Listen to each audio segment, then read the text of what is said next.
Programming in the new jail is going to be really the purpose of this facility. It's going to be a very program-intensive place.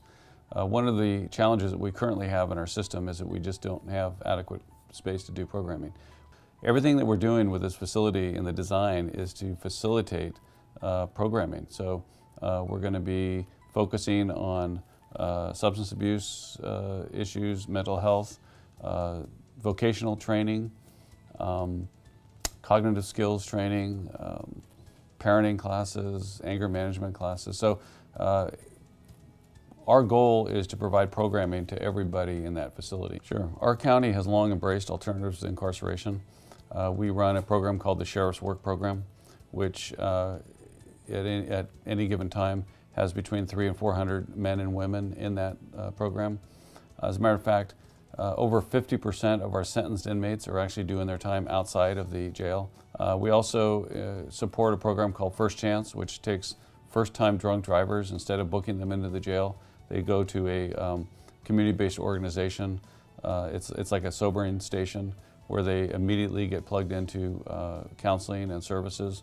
So that program, I think they take about 3,000 bookings a year that would otherwise come into the jail. It's been helpful because we're not getting as many of the really long-term sentences that some other counties are.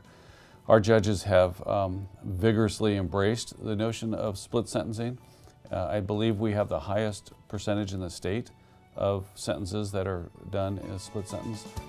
So at both of our adult correctional facilities, here at the McGuire Correctional Facility and our Women's Correctional Center, we do have a vast array of programming and services, both from choices, educational, vocational, kind of prepping for reentry.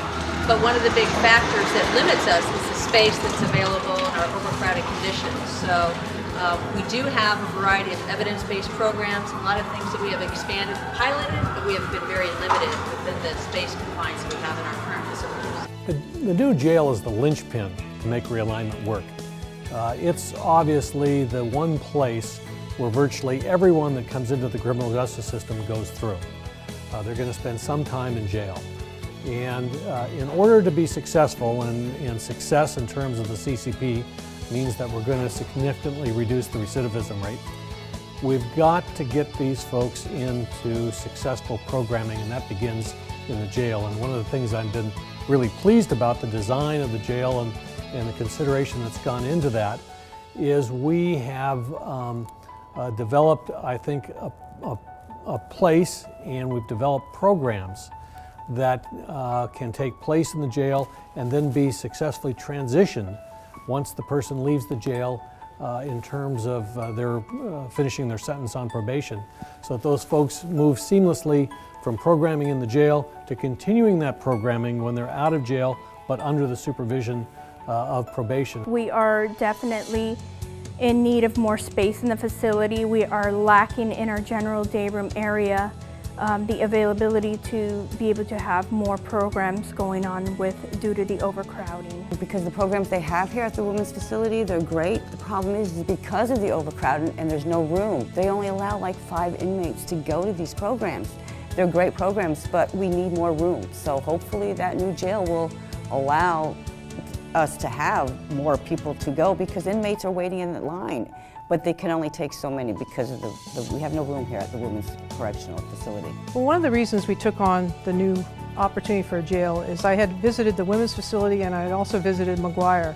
And in both cases, there was very little programming going on. And the reason for it in the women's facility is it was woefully inadequate. It was really abysmal. When you looked at the number of women there, at times we've had up to 140, 150 women.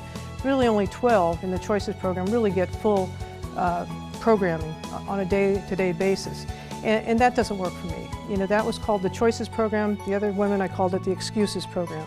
What we really need, if we're really going to do things different for the future, to help people become rehabilitated when they leave our facility, or at least be well on the path, we have to have greater space, we have to have far more programming, we have to have evidence-based programming, we need child visitation, we also need to be able to have video visitation, things that are a little bit easier for families to be able to visit their loved ones. And in our current facility, the children sit behind a phone booth. They don't even get to touch or feel their folks and get a hug or anything. And that doesn't work. Children that have parents in our system are 5 times more likely to be in the system later on. We're looking at an area in this jail confine to be sure that we have an area where we can spend more time case managing individuals with mental health issues. There's a number of elements that are going to be programmed throughout the project. We're looking for areas right now in the development to make sure that there's culinary kitchens where people can learn. There are going to be classrooms. It's about learning and teaching to get people back into the community. I have been here in the Choices program since November 26, 2012. You know, it's really saved my life because I came there originally for drug treatment to battle my addiction, which is why I was arrested, why I'm here. And not only has it helped me deal with that problem, but also behavioral modification is provided by the counselors there, and that's how the structure is set up. So I get to work through my underlying issues that made me use drugs in the first place. So it's an excellent program. This facility, when it was built, it did not build any classroom spaces where we could program or provide any additional services. On any given day, we may have 2 or 3 programs going on in a small area. One of the issues that we faced here at the Women's Correctional Center is that we don't have a space for the moms to visit with their children. So we don't have an area for them to bond. After the morning meeting, we go into what we call projects and groups. Projects are basically what you see going on behind me. Basically, these men paint their own designs, and it doesn't matter if they're an artist or not. In fact, some have come up and found out they were artists. But we're okay with colorful triangles.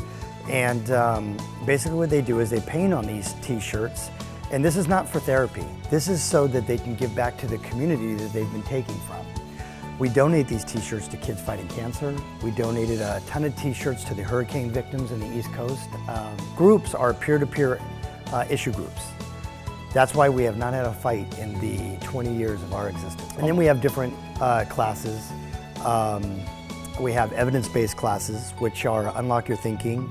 We have Breaking Barriers. We have domestic violence classes, parenting classes, life skill classes. GED, which is going on behind you over here, is extremely important. What they do is, these guys all listen to me because I'm them. They know I'm them. And because I went out in the world and I did it, and then I brought it back, and I brought all my real world experiences back to them, they're intrigued and they're saying, wow, it's totally possible. So the TAILS program is one of the great programs that we offer here at the Men's Transitional Program. It is a program that works hand in hand with the Peninsula Humane Society, where they bring dogs that are not adoptable through the Humane Society to our facility, and the inmates are assigned the dog and work with them intensively for 8 to 10 weeks. This program makes the inmate feel really good about themselves, building self-esteem for the inmate, giving them a sense of responsibility, which is a great tool for transition when they get out of custody as well. The kind of program I was involved here in San Mateo County, I started off in Choices. Choices was the 6th floor program ran by Shirley Lamar. Everybody told me that the program was strict, that it would be, too intense. I was used to being in the hole, not really coming out, communicating with people. But once I got the opportunity to get up there, I see where the intenseness came from. They used a lot of attack therapy. It was real well structured from the bottom up. They give you a lot of skills that we tend to lose when we're living out on the streets or living whichever way it is we choose to live. I mean, the program was great. I actually didn't have, I was really tired of doing what I was doing before. It turned out to be that this county was the one that actually had stuff to offer. Like every other county I had been into, and I was basically a career criminal since I was a juvenile. And finally, when I came to this county, I don't know if I was really so tired of it or I just stuck with it, but as far as the program goes, I'm still to this day involved in it. And just simple as dealing with my kids. I used to not have the patience for them. Now, I got patience for them.